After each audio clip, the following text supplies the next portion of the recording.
weji nyone ono wowe kleti wetri o mungoma penade wenye omuna wiwon omujetu yemoda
Sono mosienyo omona kunyo nye kodruri ni ane sonja kwi kwinyo wura nyo ye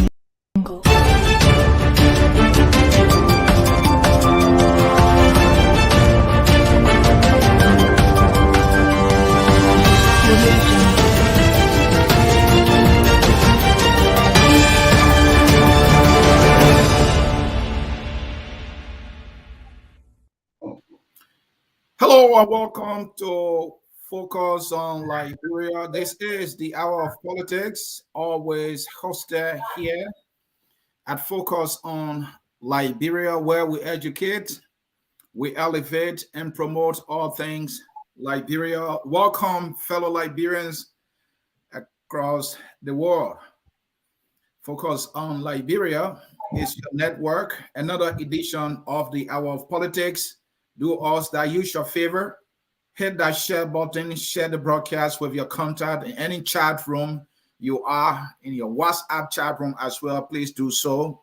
We are about to have a very succinct discussion about what I want to call a politically active district in the Republic of Liberia. And if you want to know, that is my Ninkru town. I live in this place. I love that place. It's one of the best places on the planet you can ever dream to live. You might not believe it, but hey, I will leave that debate for another day and you will not win, so don't even try. Well, the topic, the politics of Ninkru Town towards 2023. This one is juicy, but you don't see the juice here. It's coming your way. You haven't shared yet? Oh, you don't know what we're talking about. My guest is Mr. Sylvester Wonplue. He is a 2023 representative aspirant for district number 16, Monserrato County. The Ninkru town is in district number 16. Mr. Wonplue, welcome to Focus on Liberia.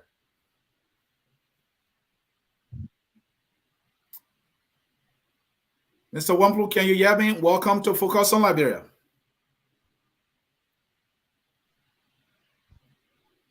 Thank you. Thank you for welcoming me. And let me first say good afternoon to the people in the diaspora, and good evening to every Liberians residing in our country who are following the broadcast locally. And good evening to the Focus on Liberia family for giving us this opportunity. So thank you for inviting us today. It's good that you are here. Like I said, if there is any district, any locality that is politically active, that is Ninkru Town. From my recollection, nearly every person who got elected as president got the blessing somewhere, somehow, of Ninkru Town. Let's get to it here. Let us get to it here, my friend. How are you doing, first of all? How's the family? How is our Ninkru Town doing? Well, Ninkru Town is doing well, and they are good people, and like you put it, and the best place to ever live in this planet is Ninkru Town because it's a land of hospitality. It's a land that full of good people. It's a land that have people that shares their life with their colleagues, and I embrace everyone's and I across the country or everyone who come across them. And per record, you know that we from the southeast, we account people. We open our arms to everyone. So leaving the southeast and establishing in Mosoralo County and establishing in a Pacific area called Ninkru Town, and we embrace everyone who we come across. So Ninkru Town is a good place. This place is wonderful as I speak right now. The place is doing well, and the young people, the old folks, they are on a normal basis. The place is peaceful. Thank you, thank you, and thank you. The first segment will be on life and living in today's Ninkru Town. Let me make a little correction there. The N is missing. Again, folks, our first segment will be life and living in Ninkru Town. To do that, Mr. Wonplue, let us start with how our people doing. Are they hopeful? Are they hopeless? Are they happy? Are they disappointed? Tell me how they are doing now compared to, say, the past administration. Thank you. And our people, in terms of their living conditions, they are not doing well. And our expectations was high, and I do believe what they expected is not being done. And living conditions, hardship, unemployment within the district, within the borough, including the entire district, because the district runs from Boma Bridge to St. Paul's Bridge. And bulk of the people reside in Ninkru Town. So we have 26 communities that make up the borough of Ninkru Town, that make up District 16. We have 26 communities, and those communities starts from Boma Bridge to St. Paul's Bridge. And we have two bigger communities within the borough. We have the Ninkru Town, the central Ninkru Town, and we have the St. Paul's Bridge borough that comprises of 8 communities, and central Ninkru Town comprises of the bulk of the community.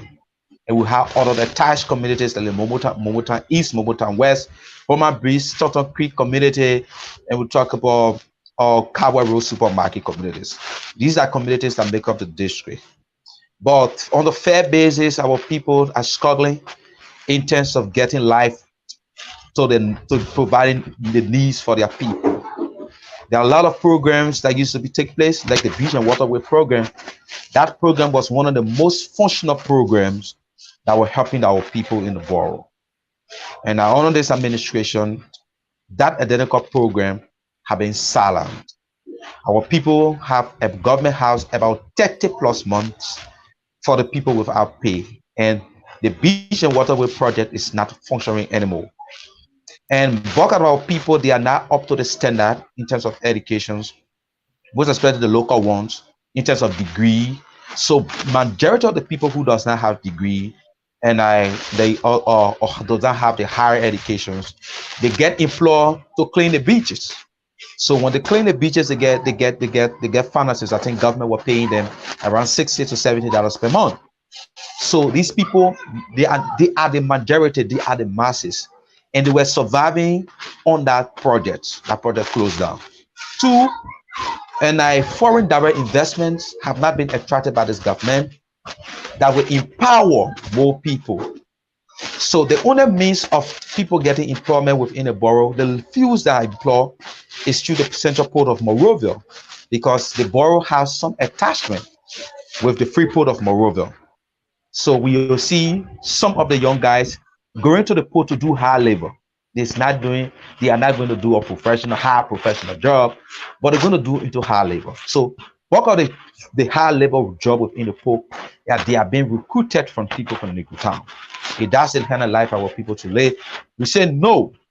Is that the kind of future for our young people? We say no. Then we talk about healthcare facilities for the old.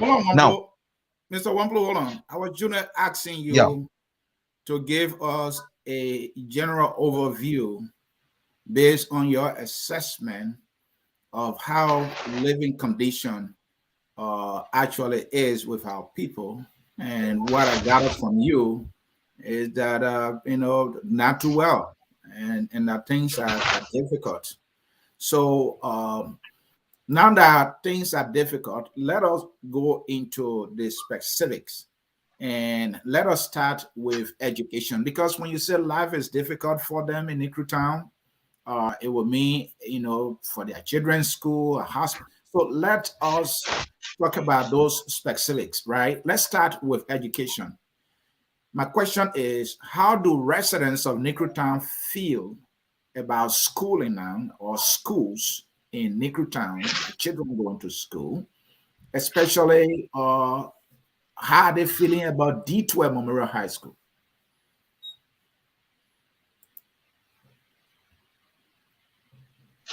okay.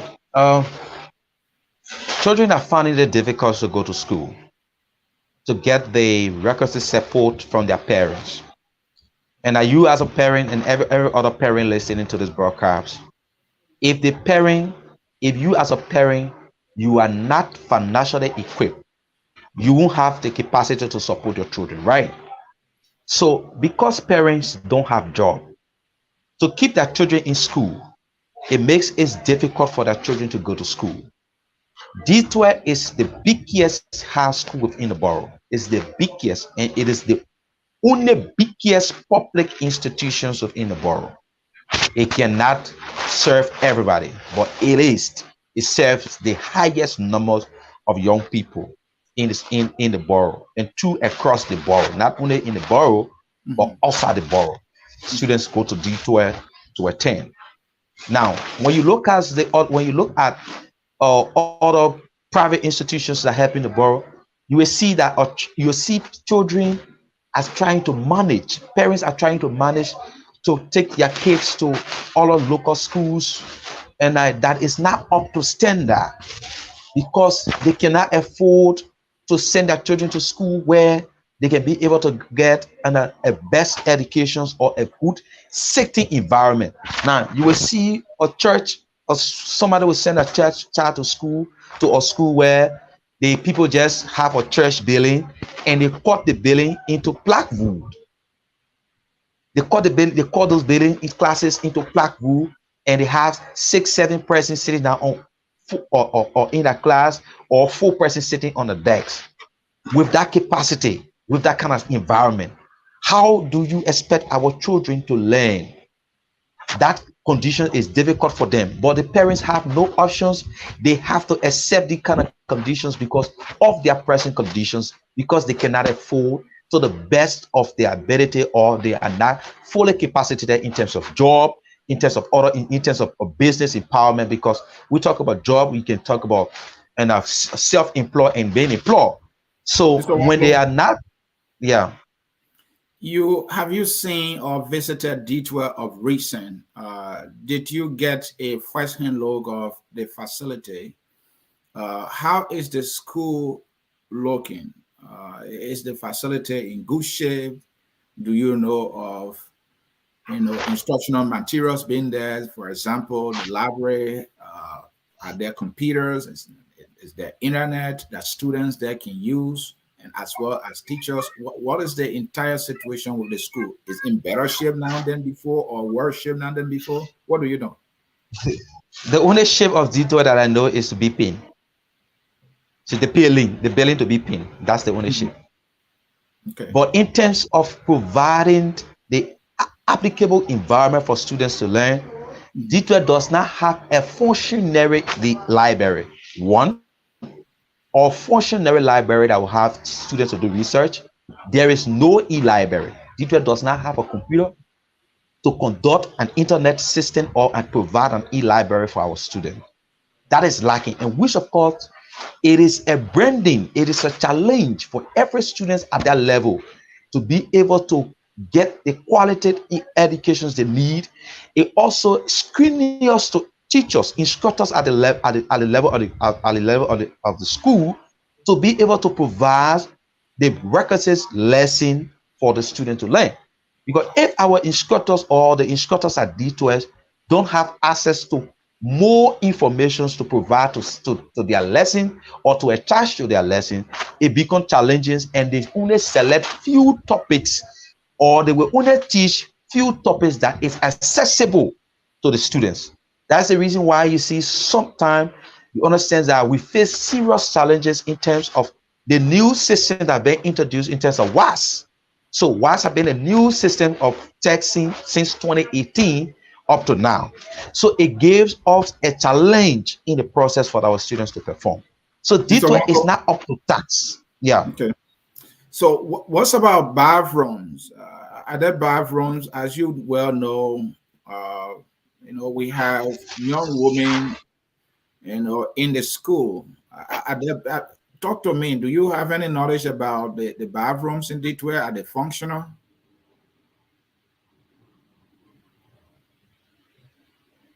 Mr. Wonplue? The bathroom conditions is deplorable. It is not it's not a decent bathroom for our people at D12, most especially our young girls. It is a public bathroom. You live in Newtown, you know how the issues of bathroom is a challenge. It is a challenge in the entire community. I'm not even discussing only D12. Right. But the issue of bathroom is a challenge to the entire community. So if the issue of bathroom is a challenge, D12 does not have a light or functionary light. It does not have a light. So how will it even have computer when it does not even have anything? But one school building is D12 has always had generator, like most government schools. The Liberia Electricity Corporation, we all hear the news all the time, right? It's not reliable, but most of these schools have had generator from my knowledge, and even now, is that not the case? No, I think it's not functional. It's not functioning because there's no light. Even the generator is not serving them? No, I don't think so. It can serve them. It is not fun because who's going to take care of the field? There is no budget for that. D12 doesn't have a functionary light. The place is dark in it. I'm finding it difficult to believe because I've had an opportunity to interview the MCSS superintendent. He's actually my friend. Okay. I know, and I talked to him. I asked him about D12. He said all the schools in the MCSS system have generators. So for you to say generators, they have generator. They have generator when they have a program to put it on, or they are having functionary generation that can keep the building on at night. No, D12 does not have a functionary generator that can keep the place on at night to keep light on. Okay. So if they tell me that they have 3.5 kVA generator that is sitting in one office, maybe probably for a program, they just put it on, that is not functionary. That is not functionary. All right. It is not functionary to the capacity that we say the people deserve life. Thank you. Then we were talking about the bathroom earlier, and you said the bathrooms there are not functional. So do you know how students, especially our girls, are managing? Where do they go? Because nature can call at any time. Yeah, when I say functional, I'm saying it is not up to a level in terms of personal hygiene. Okay. All of the schools, from the exception of D12, all of the schools in the borough face challenges with bathroom. Okay. Not only D12. Or I'm not excluding anything, even including the private institutions called St. Mary. Their students face challenges in terms of decent bathroom. Okay. Or Thank you. Sylvester, who is a private institution, they face such a challenges. Then we'll talk about government institutions that is not really giving full support to education.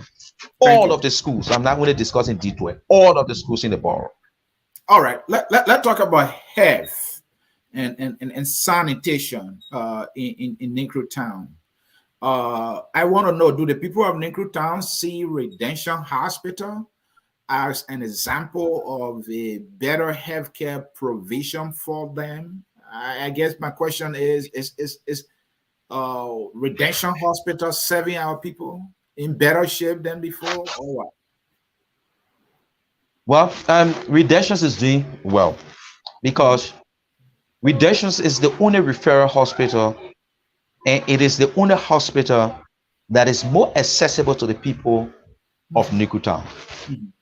It is, from the exception of Negro Town, Redemption Hospital, it is the only hospital, government hospital you have from Broadway to Kawe to Loki Town to come all the way. It is only Redemptions. So Redemptions is not only serving the people of Negro Town or the people of District 16 alone. Redemption is serving the from Vartan, as far as Vartan, because there is no government hospital from Vartan to go all the way Broadway. No government hospital. The only government hospital from Vartan to go as far as Broadway to go up Kawa, Louisiana, it is the Redemption Hospital. It is the only government referral hospital. So it is providing services for more than the people is supposed to provide services for. That's the reason why our people are struggling in terms of getting better health care from Redemption. So you will hear, walk of the time, our people will say, Redemption will tell our people, no bed. No bed. Walk of the time is one of the major saying within all of the people who have experience with Redemption. They will tell you that the biggest problem of Redemption, they will tell you no bed. And it is true. What's about medication? Medication, they don't have proper medication. Redemptions, why Redemption does, they'll prescribe the medicine, they read it on paper, then the people go to the pharmacy to go and buy it on their own. That's how our people have been treated.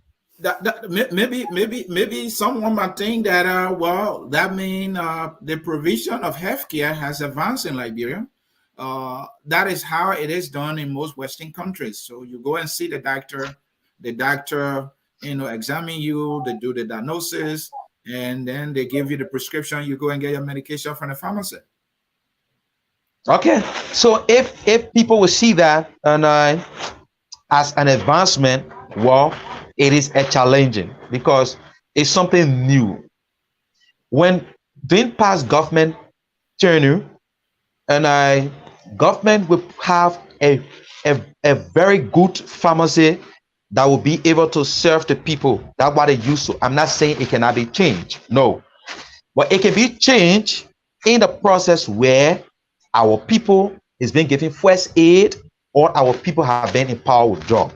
So government used to have enough drugs at its own pharmacy at the hospital. So first they be able to treat the people. Now, if Redemption Hospital pharmacy is empty, to start to provide the first medication for the people before going for extended. Our society is different from the people in the West. Now, people in the West, they have job, they have access to job. Now, people in the West, they have something we call insurance. We does not have insurance yet. So the only place you can go to have to at least get little medication in the borough is Redemption. When you go to private institutions, you must pay money. That's how our people are treated. You must lay money down on the ground before you get treatment. If you does not have such money, nobody going to look at you. We say that needs to be changed within our country, not only Negro Town, but our country. There should be a good healthcare policies that people can be treated and they be able to pay little. These policies, these things need to work to save the life of our people. Because you live in Negro Town, you look at the life of the people. The people in the community, the people in the district, they are not involved. So the only depends on government Let me learn this. It only depends on government support. Only depends on government providing the healthcare services for them to get treated. All right. I think they rely mainly on government. That is a fair statement there. But do you know whether there has ever been a time in our history, especially of recent, where any of our hospitals, been there for our people, been there, meaning that, they were always beds, medication, and they will be admitted even if they don't have money in terms of emergency. I mean, during times of emergency. I mean, has there been a time, that we can say, yeah, healthcare is better? Has there ever been a time like that? Well, I cannot give any data on specific information on where government provide healthcare services for our people other than this government. No. Okay. In terms of not providing money or paying for healthcare services, I cannot stand on this podium to give information that I don't have actual fact of. But what I'm saying in this issue is that need to be done. Our country need to see how best we can be able to cater to our people, because people die on the basis of the issues. People die from local sicknesses that should keep them, but doctors refuse to take care of them, to look at them until they can provide money, and they lost their lives on those bases. We say we need to improve as a country, and we need to improve our healthcare system on those bases to provide a healthcare for our people, a system that will be able to provide healthcare for our people, and even if they don't have the money on the spot, let them be treated. So, talking about the provision of healthcare to our people at these various hospitals, our case study here is Negro Town. Do you think the doctors and the nurses and other health professionals are to blame in any way? What is the root cause of all the problems or the challenges that they are having? Thank you. One, I cannot blame the doctors for this. But on the other way, because the doctors work in the health sector of the country and they honor in government employment. Now, the doctors and nurses are doing their best, but doctors and nurses in the country are underpaid. Let me repeat. Doctors and nurses are doing their best to provide the healthcare services or to provide the treatment for the people, but doctors and nurses in the country, they are underpaid.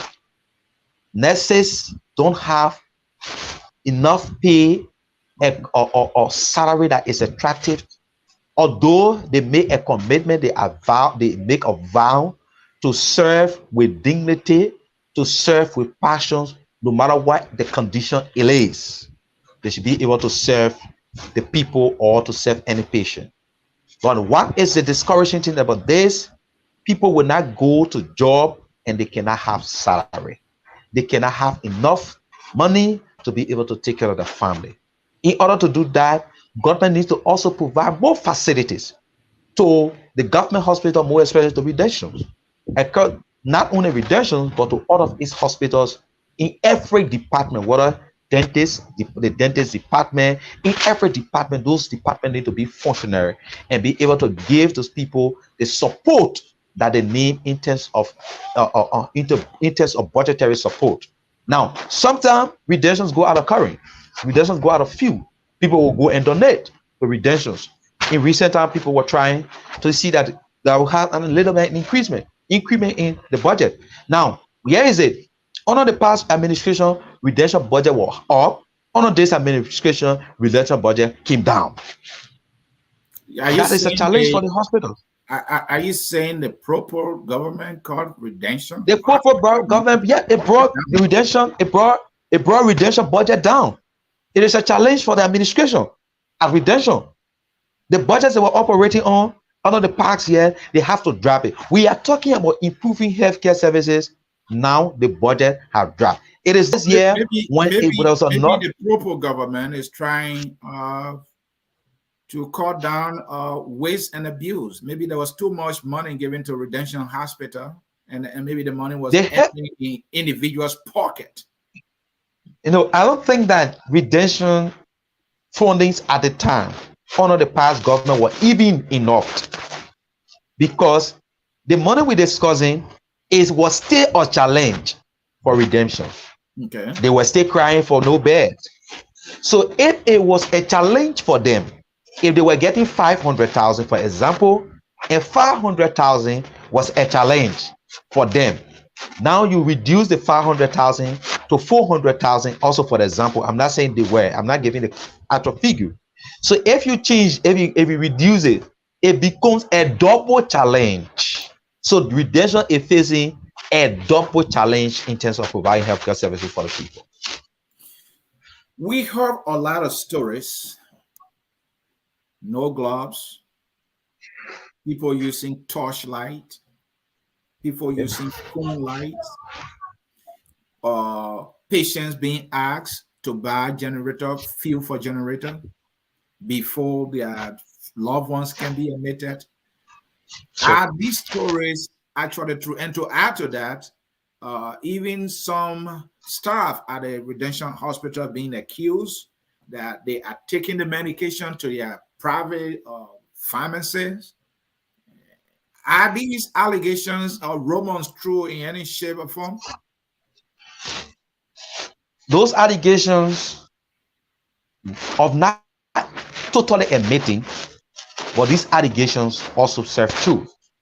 Now, for the issues of family members providing fuel, yes, most especially to the pregnant women. Redemption asked pregnant women to provide fuel for delivery. They asked family members to do that. Lord. And there are testimonies around the community, people who went through these processes. They say, and it is bad. You cannot ask a pregnant woman to be able to provide fuel for delivery services. It is only redemption. No. The last time I noticed was Wonplue Hospital. Wonplue Hospital also happened. So the entire healthcare system in the country is a challenge in which government needs to see how best to provide more funding for healthcare services. Because if the man have a healthy life and he is healthy, it gives him the opportunity, it gives him the power, it gives him the strength to go and lobby it, to provide a little thing for his family.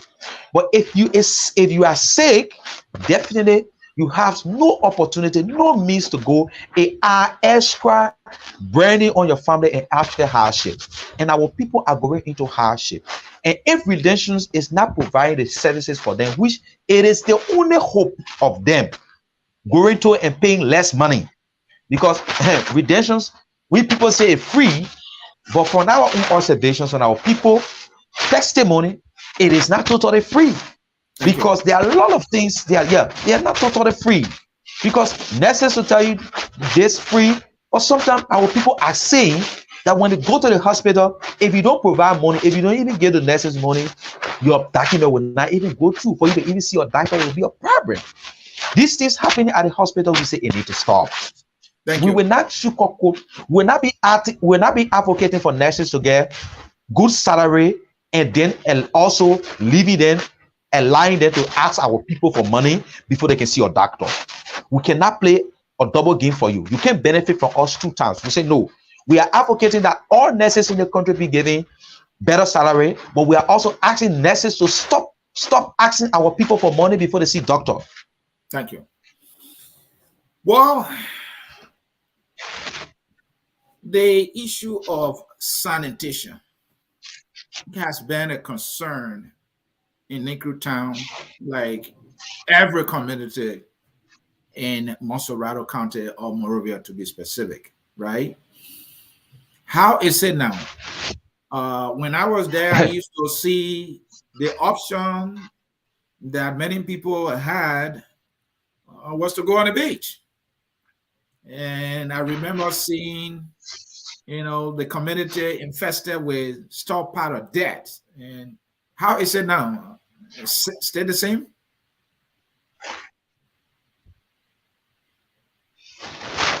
It's double worse.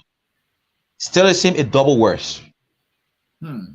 Now, the entire district, right, in terms of sanitation, the entire district has a serious sanitation problem.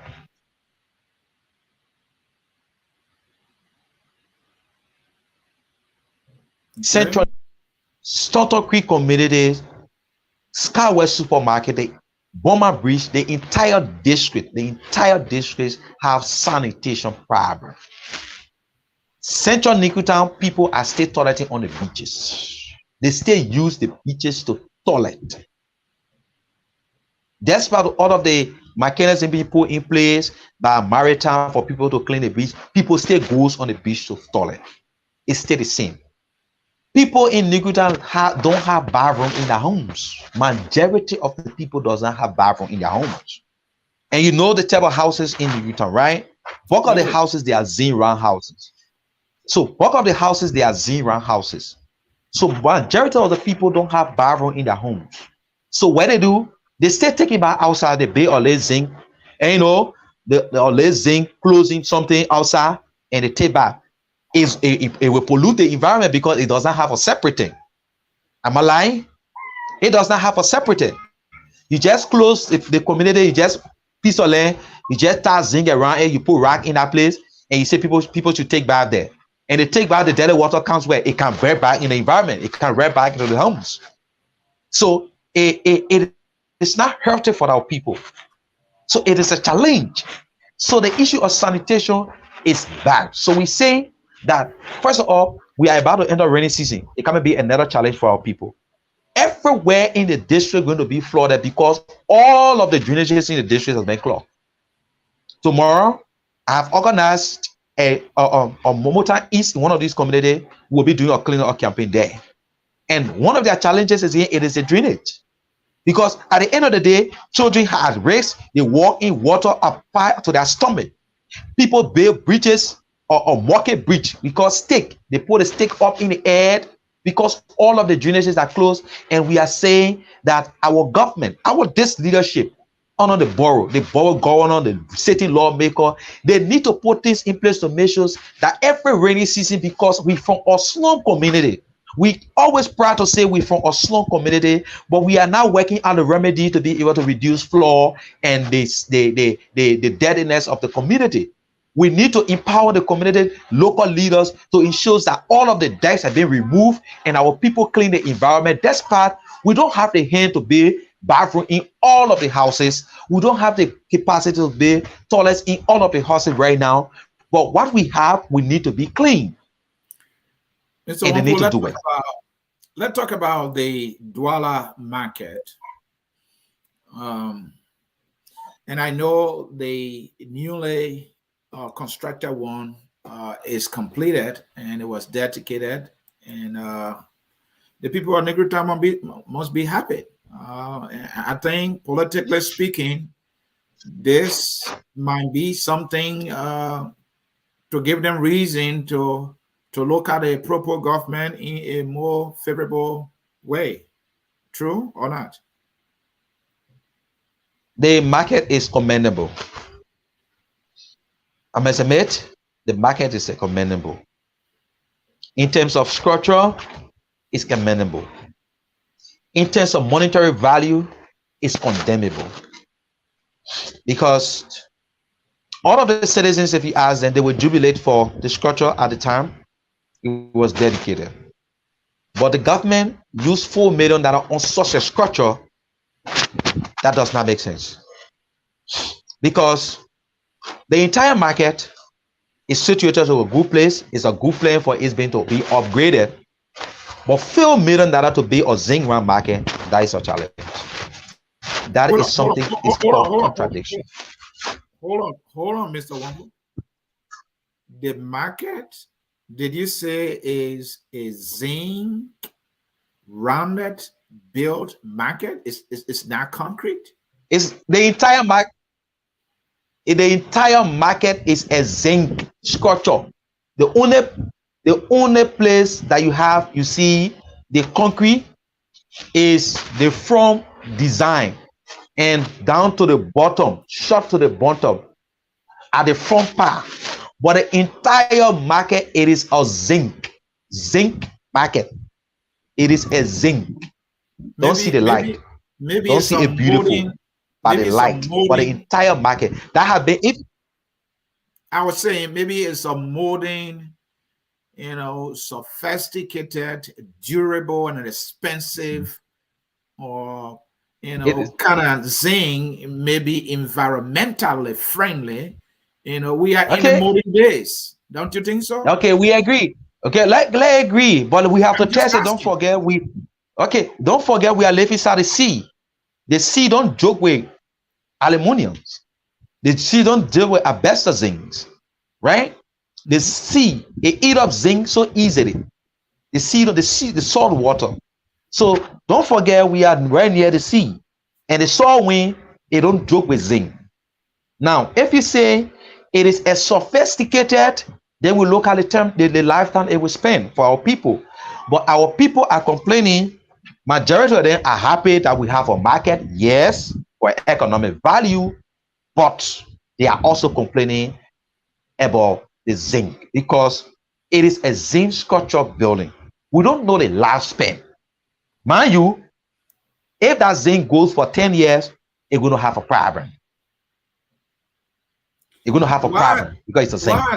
Why are some of the facilities in there Well, that gives it a much upgraded flavor compared to the previous one?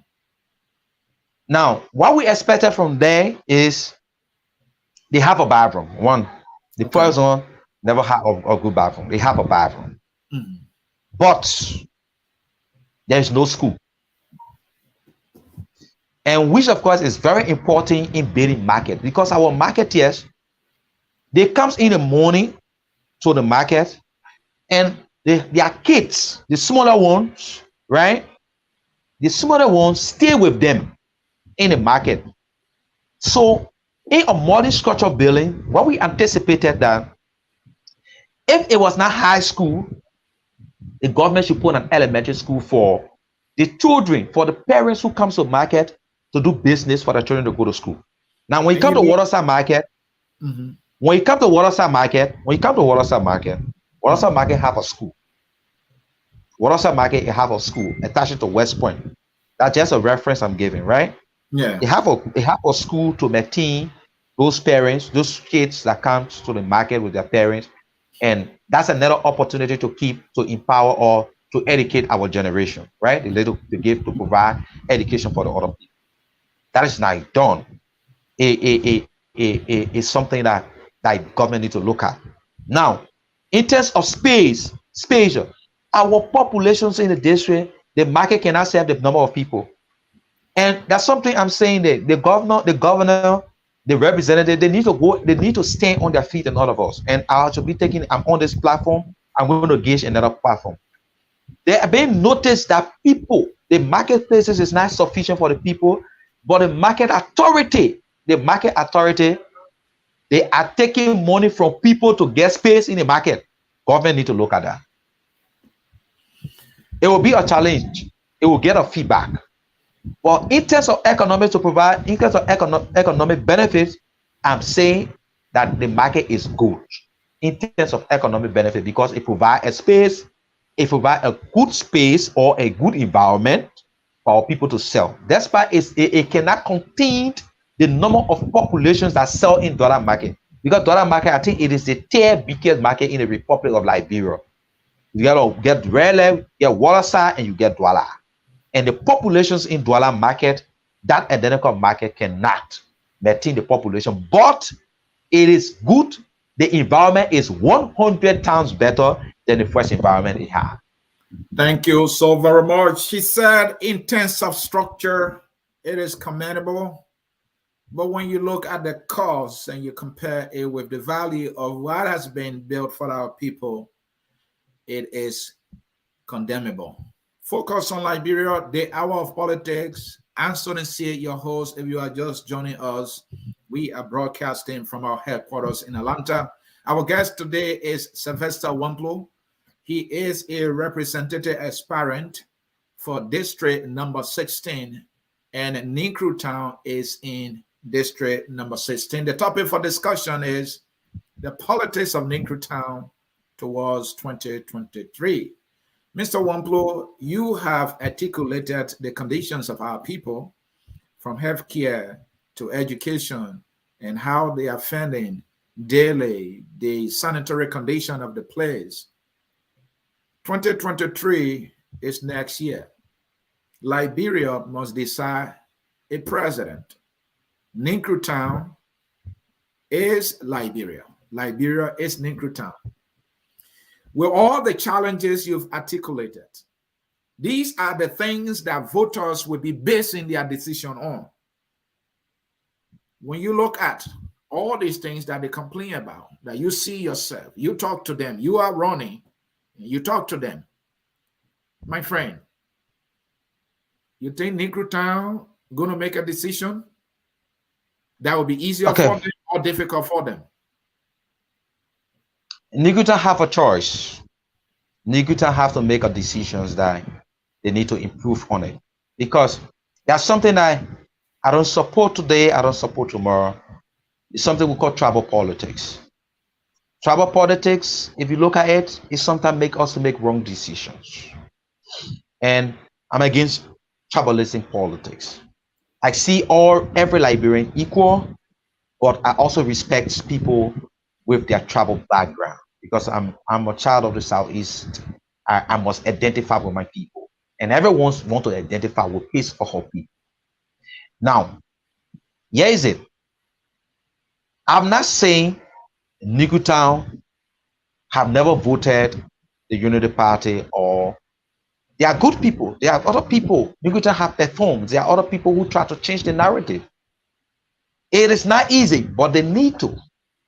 There are other people try. Like 2017, the Unity Party got close about 19,000 votes, and the CDC got 20-some thousand votes.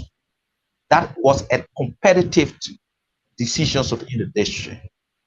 But CDC as a government is always dominating Ninkru Town politics, national government in terms of vote, because of something I see as tribal alignment, which plays a serious role into our national politics. But we are saying if your tribal line or your tribal politics or our tribal politics did not give us the record result that we need, then we have to shift. If we want for our life to be better, because if we give our tribal brothers and sisters or this government 6 years mandate to improve our life. Mr. Wonplue, so the decision, the apparent death or the seemingly death of the CPP politically, or maybe we should say the CPP is in Coleman. That alone probably has made Ninkru Town decision very easier now. I mean, they were trying to look for options, at least many of somewhere, and maybe that option was this CPP that was raising their hope and expectation, but then it died in no time. So they have to stick with President Weah, who is somebody they can relate to, right? Isn't that decision easy for them? Will you blame them? No, it is not. It's not easy for them. That I cannot say it is an easy decision for them. Now, Mr. Sieh, I want you to know that the CPP has a force, I must admit, but Liberians also vote individual.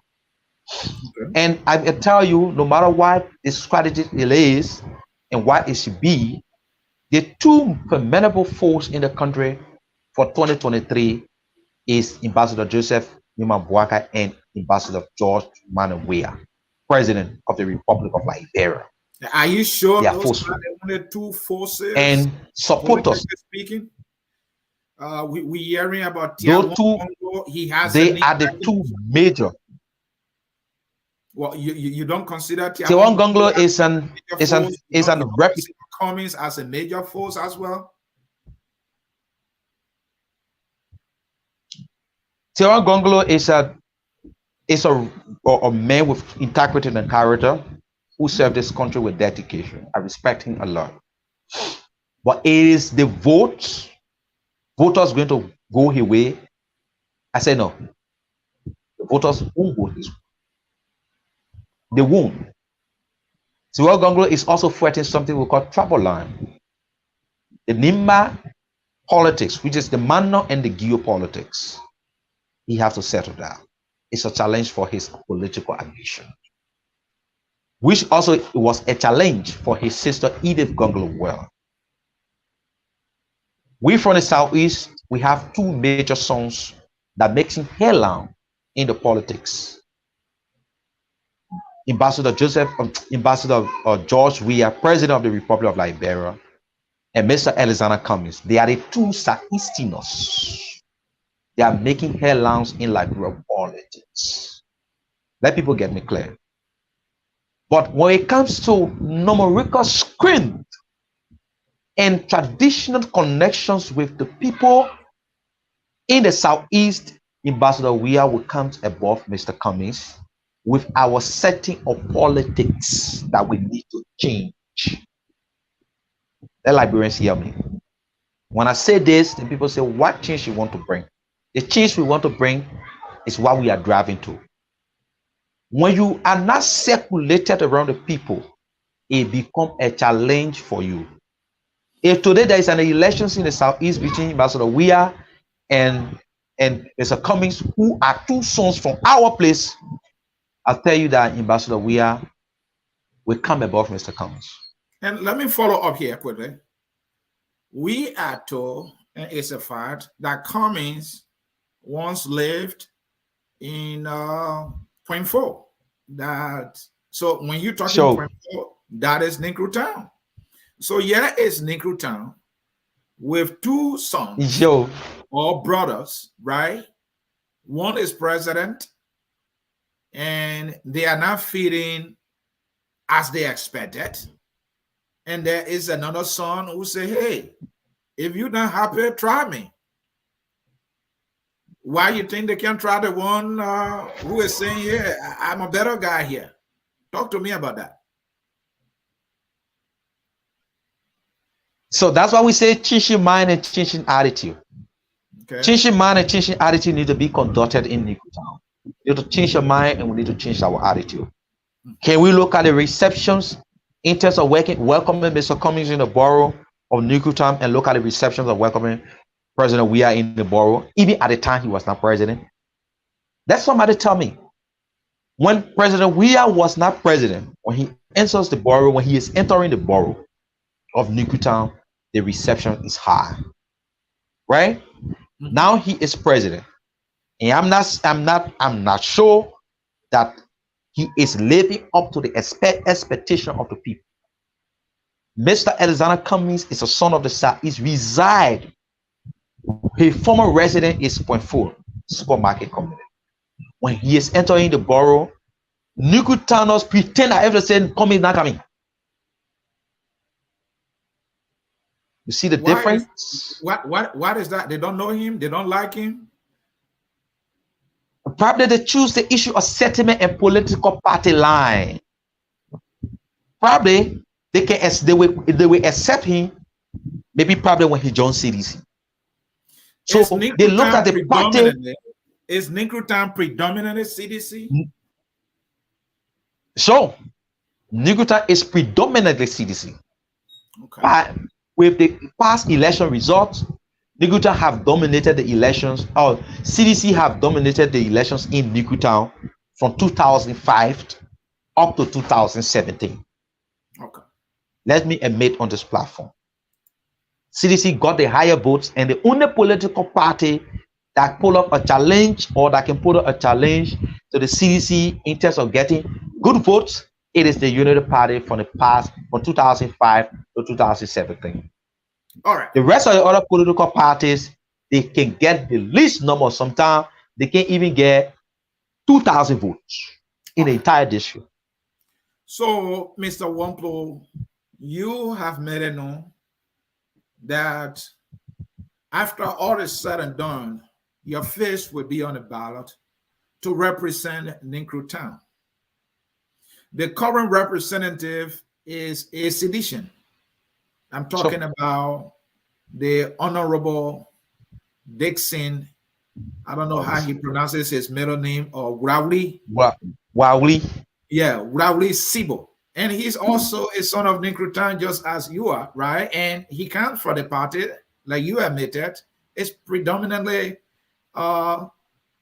he comes from a party that actually has the greatest or highest population in that district. And I'm hearing that you are with the Unity Party. How can Unity Party win in Ninkrutan when Ninkrutan has no, Unity Party has no history of winning Ninkrutan for the representative seat? Thank you. That's why we are on the ball, and thank God our people are changing. Now, the current lawmakers has no close relationship with the people. He is, in fact, the unpopular lawmaker in the district. I say this for a fact and for the record. The working relationship with the people are poor. Now, if you do your statistics in Ninkrutan, somebody will tell you that I will vote George Weah or I will vote Ambassador Joseph Yemabwaka as president. But in terms of my representation of representative, I will choose the best candidate of my district. Are you that best candidate? I am. I am the best candidate for the district because we say we young people, and I will be the youngest candidate in the race. I will be the youngest candidate in the race. So you're trying to play the young people card, because it's now you are that majority of the residents of Ninkrutan are predominantly youthful. So you say, hey, why can't we put together and then I can win this thing? And that is why you're doing, right? So we the young people, we have to put together to win it. We have to lead the district because we cry on the radio all of the time. Oh, if somebody will call on the radio, I'm from a banner community. Oh, no youth empowerment, nothing. Okay, we say the other folks are empowered. We support them all of the time. Okay, this time around, let's take the challenge. Let's take it as young people. Let's take the leadership and see what we can do for ourselves as young people. But Dixon Sibo accurately, right? Dixon Sibo accurately, by Liberian standard, if I can pull it that way, it's a young person, and you are saying the people are not happy with the representation that he provides. So how just being young is anything enough to say you will perform the magic? We will not perform magic, but we will work with the people in their best interest. We will not abandon communities. We will not look at communities for with flawed. We will not look at communities for the way we're flawed, and we cannot work with them to solve the flaw issues. How do we you will not look at communities? How do you serve the people's interest? You just said that. How will you serve the people's best interest? We will discuss on the table and put forth and have the people participation in decision making, and we solve the problem together. When you solve problem with the people together, when you ask the people what they want, and all of you sit on the table and make that decisions and go and solve it, they feel comfortable and they feel participatory in that decision process. So that's how we're going to serve them. If you are running to be representative for Ninkrutan, tell me what would be your responsibilities as a lawmaker and the limitation thereof. Thanks. Okay, we look at three functions.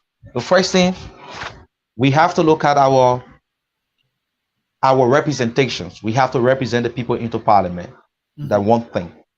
Representing them and making the case for them through their involvement. The next thing, we look at our oversight responsibility within the district. How the local government functions, how community government functions, how district development funds are being used, and how it is impacting the life of the people. We're going to look at it seriously, and we're going to work with the people to decide. We will not be a lawmaker who will receive $20,000 for the people and refuse to tell the people, hey, I got $20,000, what can we do? We'll not be the lawmaker who just received $30,000 for the people and says that the $30,000 belongs to him. I tell you that the lawmakers received $30,000. Our district, our resident did not benefit from that money. The lawmaker But said the money is he is his wrong? money. Is the 30,000 done for him? Is he wrong? Because It is we not for heard it's him. for accessibility. It's for It is accessibility. no. You cannot. If you say accessibility, you are assisting who? Are you He's assessing. assisting who? No, not. He's assessing the Yeah, district, looking, so he can get around and see what is wrong that he can look into. the money belongs to us. It's not it belongs to the people. It's not about assessing them. It's about them having access to what is affecting them. So when you have it, they are being paid. I am against all lawmakers. Not really this is simple. I'm against all lawmakers who will say that money, that personal money. So I'm will you against have all rejected lawmakers. that? Will you have rejected that lucrative lump sum cash if that check Not were placed on the table? not about persevering rejecting, but also but saying it should be removed from the clause.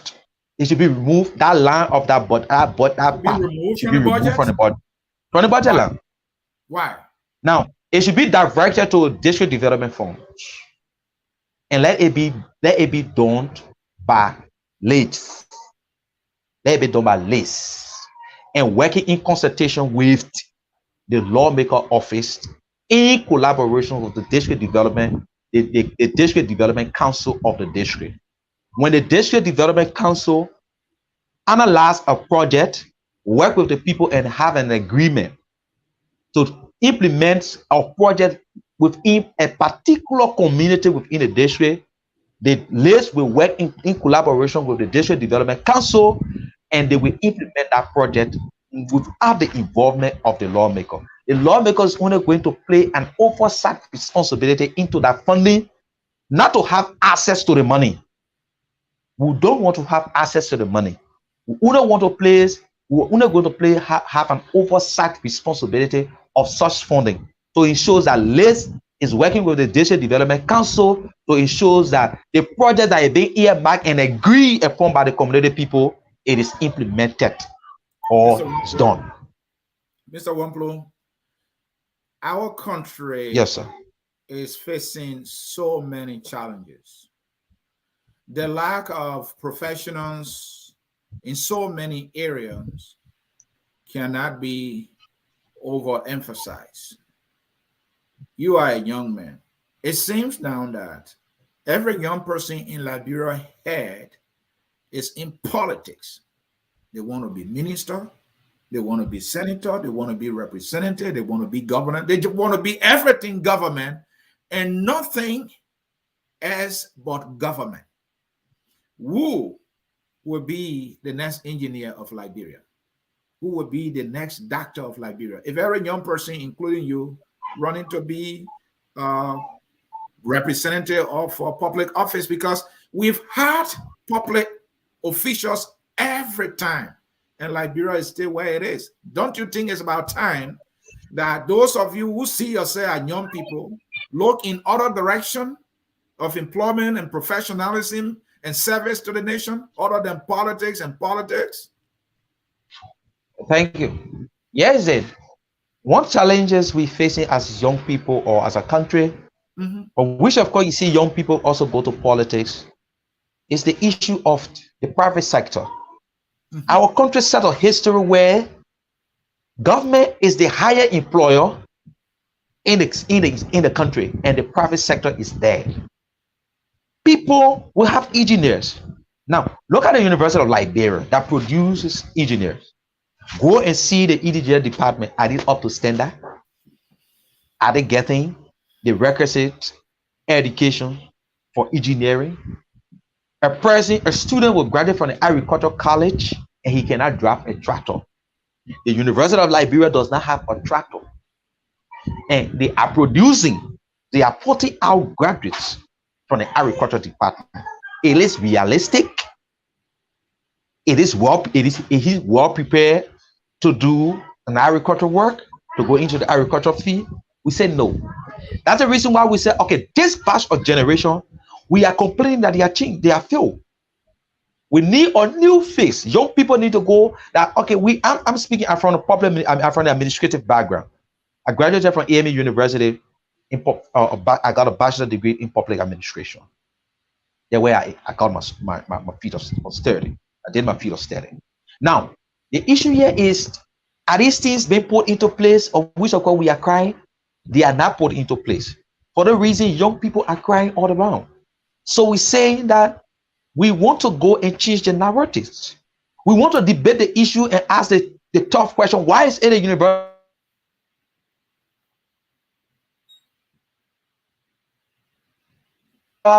Why is it that the private sector is perpetually dead in Liberia, that people don't have a job? Majority of the private sector job is Liberians become store boy and they work for $75. You work for your own transportation because that is not salary that can elevate your life. $100, $80 as a store boy, and you transport. You live in Ghana, you come into Central Monrovia. You live in Nikutan or you live in Seaport Bridge. You come into Monrovia to do a store boy job, and you pay $200 to go, $200 to come, times 6 days a week. If you time say you are only working for transportation and you will not build your life. We say that these issues, these narratives need to be changed. Thank you so much, Mr. Wonplue. That is Sylvester Wonplue is my guest on the Hour of Politics. We are discussing the politics of Nikutan towards 2023. He is an aspirant for the district number 16 representative seat that is up for grab comes 2023. If you are just joining us, we say welcome and hit that share button. We will take a break, Mr. Wonplue. When we come back, we will read comments. We will get your response, and then we will be closing the broadcast. So we'll take a short break, and we will be right back. Don't go anywhere, folks. At Focus on Liberia, we discuss everything Liberia, from education to politics, arts and culture, entertainment, agriculture, history, religion, family, and technology. Focus on Liberia uncovers and showcases the best of Liberia and shows the world the truth about Liberia. We educate, elevate, and promote all things Liberia. We conduct interviews, panel discussions, debates, and more. Tune in to Focus on Liberia on Facebook and YouTube and be a part of the stories that make up the news. This is Focus on Liberia, and I am Dennis Jah. Dennis Jah, thank you. Let us bring in comment from our viewers here. This one is from Jamestown. President, we are will stay with Nikutan bigly and massively. And we have Ambassador Emmanuel Kofi Jackson watching from New Georgia. This is from Dave Jah. Was there ever a time in Nikutan or Liberia where life was better for Liberians?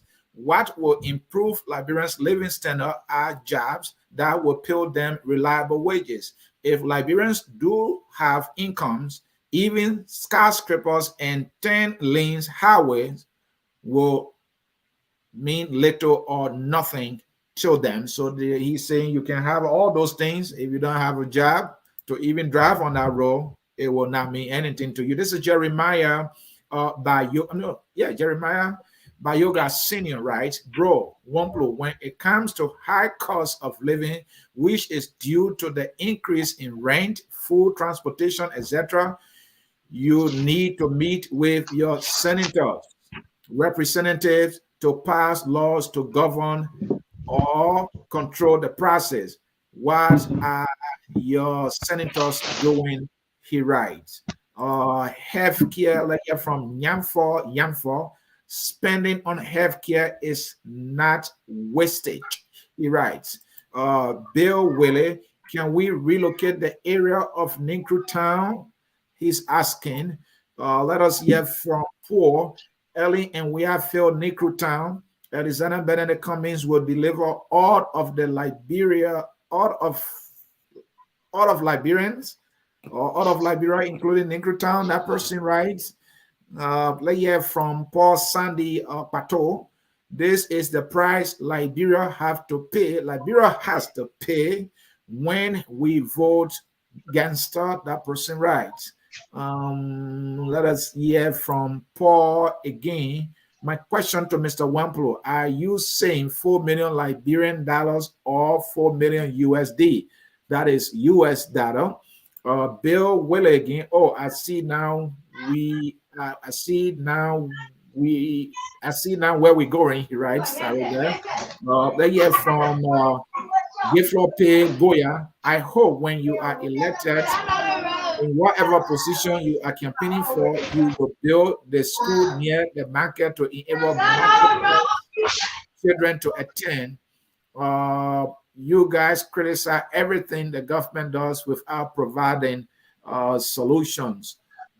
This person, that is Patrick Kennedy, a bunch of hypocrites. Talk is free, but implementation is another thing. Yeah, from this person is international. What change had Mr. Weah brought to you people in the southeastern point? Then explain, maybe southeastern part. He meant to say, I will believe. Willie again, because it's not identifying with the people. I mean, because he is not identifying with the people of Linkru Town.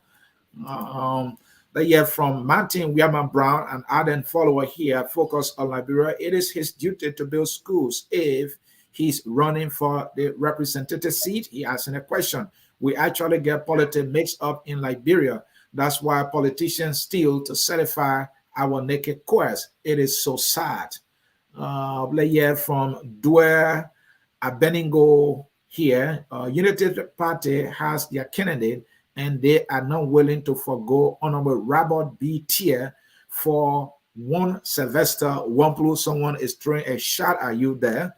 That Robert Tier is solid for Unity Party, and you have no chance. Like here from Yaman Brown again.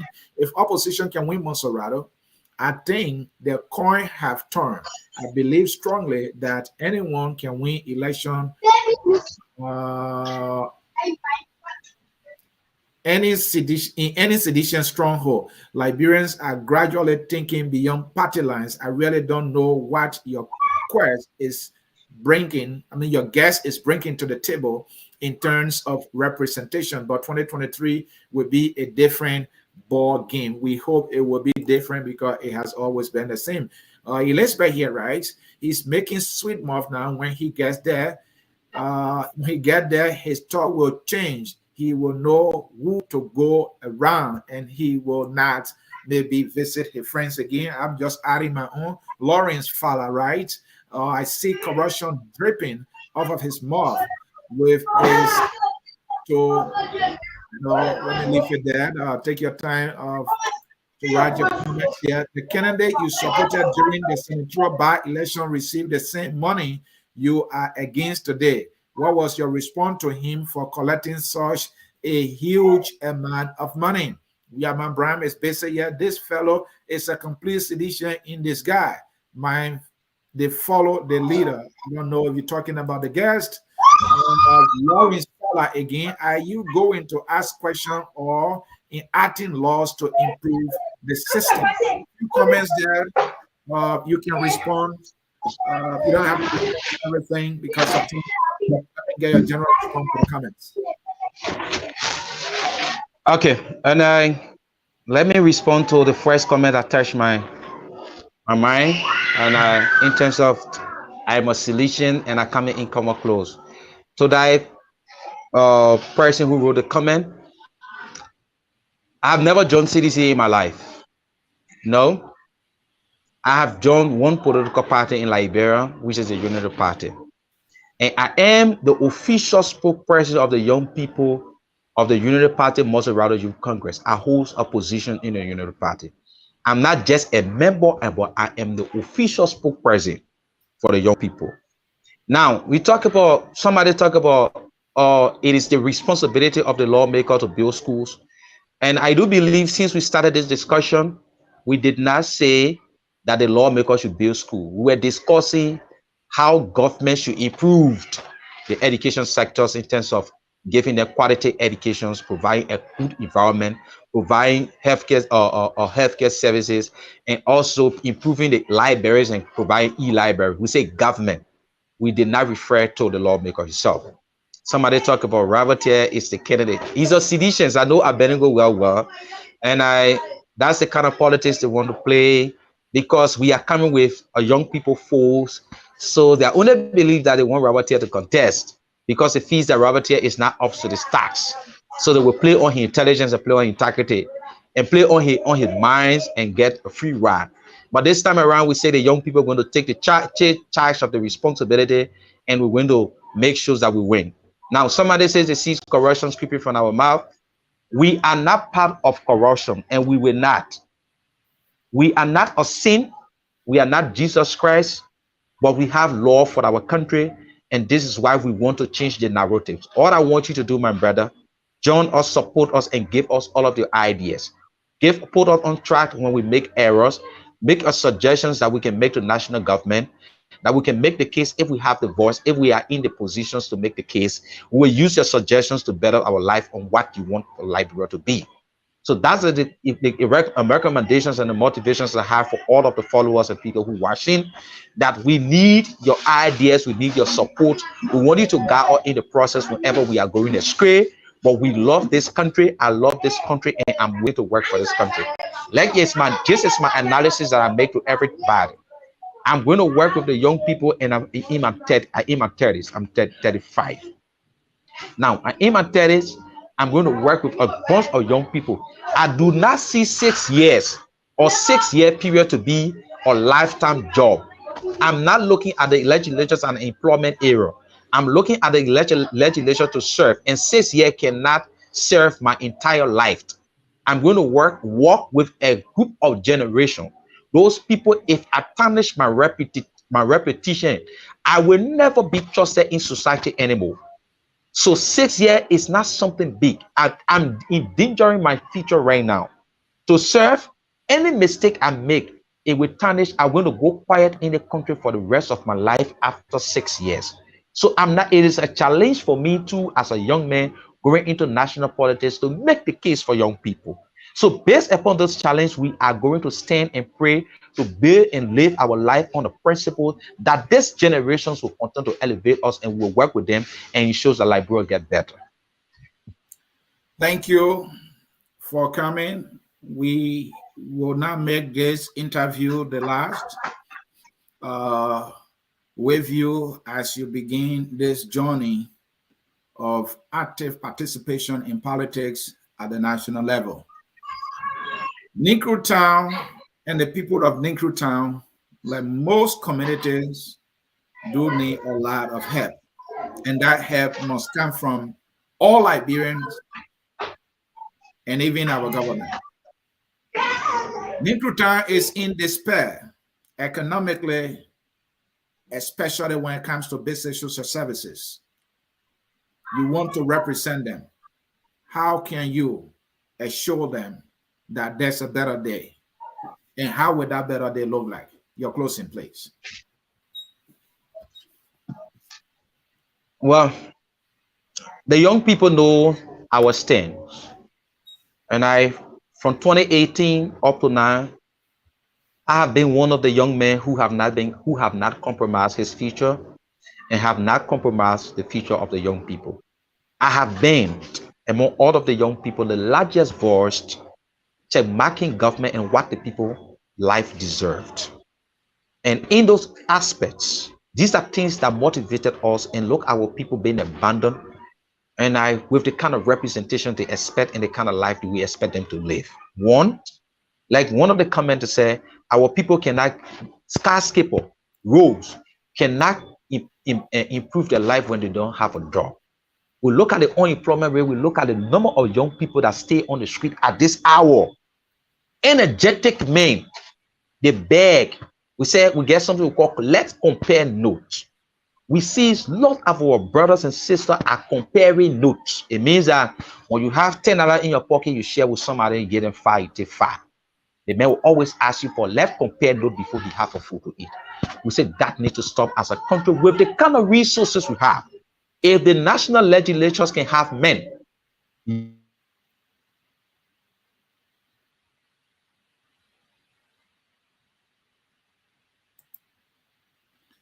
all right, folks, bear with us here. My guest was giving his closing, and it seems to be he got interrupted there. Folks, I think I will come to close with this interview. this interview. All right. I see my guest is coming back in. All right. Please conclude that, Mr. Wonplue. Yeah, so in my conclusion statement, I want to encourage every Liberian, home and abroad, to be able to give us the support and help us with your direction and your wisdom to guide up in the process as we take up the challenge to serve our people and the country. Thank you. Thank you, and thank you for coming. And this will not be the last. We hope we will find time again in the future to engage you as you resume this journey. Thank you for coming, sir. So, folks, you heard him there. He's running. He's a politician, member of the opposition Unity Party.